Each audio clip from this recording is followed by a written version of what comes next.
আমাদের কিন্তু ডেলি বেসিসে কোথাও না কোথাও বাইরে বেরোতে হয়।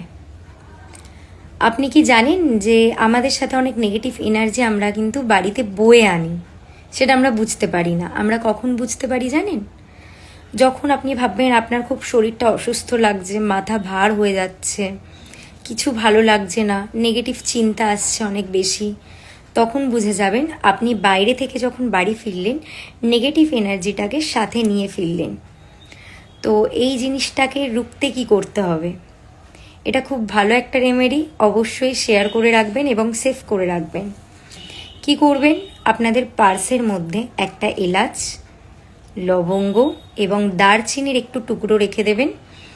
তার সাথে যদি পারেন হনুমান চালিসা রেখে দিতে পারেন অথবা গীতা রেখে দিতে পারেন। এই কটা জিনিস যদি আপনার ব্যাগে সবসময় থাকে, কোনো রকম নেগেটিভ এনার্জি আপনার আশেপাশে আসবে না এবং আপনার যেই কাজটা করতে চলেছেন বা করতে যাচ্ছেন সেটা যে বাধা আসছিল সেই বাধাটাও আসবে না। এই টিপসটা ফলো করে আমাকে অবশ্যই জানাবেন। ভালো থাকবেন, সুস্থ থাকবেন।